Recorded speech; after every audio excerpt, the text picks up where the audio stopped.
আলাইকুম বন্ধুরা, আমি ডাক্তার ফরহাদ হোসেন আছি আপনাদের সাথে।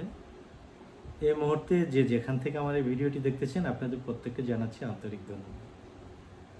যে যেখানে আছেন আশা করি ভালো আছেন এবং নিরাপদে আছেন। আজকের এই ভিডিওর মাধ্যমে খুব গুরুত্বপূর্ণ একটি আলোচনা করব, যে আলোচনাটি আপনাদেরই একজন করেছে। একটি গুরুত্বপূর্ণ কমেন্ট লিখেছেন, অনেক কষ্ট করে সেই কমেন্টের আলোকে কিছু ইনফরমেশান শেয়ার করব। দেখি কমেন্টটি কি লেখা হয়েছে। আসসালামু আলাইকুম বড় ভাই। ওয়ালাইকুম আসসালাম। আল্লাহর ওয়াস্তে আমার কমেন্টের একটা রিপ্লাই ভিডিও দিবেন ইনশাল্লাহ।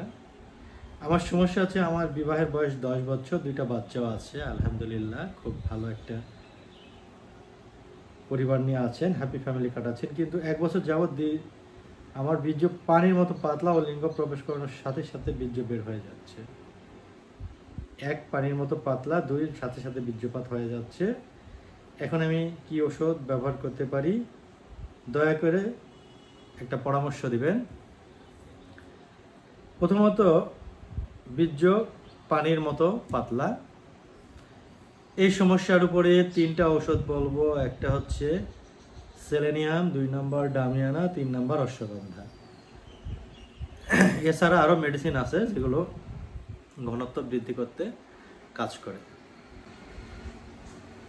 সেলেনিয়াম, ডামিয়ানা, অশ্বগন্ধা, এই 3টি হোমিওপ্যাথিক মেডিসিনের যে কোনো একটি আপনি ঘরোয়াভাবে খেতে পারেন, তাহলে বীর্যের ঘনত্ব বেড়ে যাবে। আর প্রতিদিন যদি প্রেশার বা ডায়াবেটিস না থাকে, হাই প্রেশার ডায়াবেটিস যদি না থাকে, ডিম খাবেন প্রতিদিন 2টা করে। প্রতিদিন 2টা ডিম খাবেন। এর পাশাপাশি 1 কাপ দুধ খাবেন, 1 গ্লাস পরিমাণে দুধ খাবেন। দুধ এবং ডিম এটি পরবর্তী আপনার সমস্যা কোনো না থাকলে চলতে থাকবে ধারাবাহিকভাবে। এই সিজনে আপনি তরমুজ খাওয়ার চেষ্টা করবেন। তরমুজ খেলে আপনার টেস্টোস্টেরন হরমোনের লেভেলটা বেড়ে যাবে।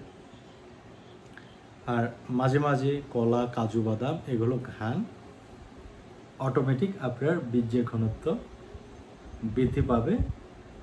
আর সেলেনিয়াম এটি 2 ফোঁটা করে খেতে পারেন 3 বেলা খাবারের আধা ঘন্টা আগে। মিনিমাম 1.5 থেকে 2 মাস খাবেন, আপনার ঘনত্ব একদম বৃদ্ধি পাবে। ভালো থাকবেন। আপনাদের মন্তব্যগুলো কমেন্ট বক্সে জানান। নতুন ইনফরমেশন নিয়ে আপনাদের সামনে আবার হাজির হব। আল্লাহ হাফেজ।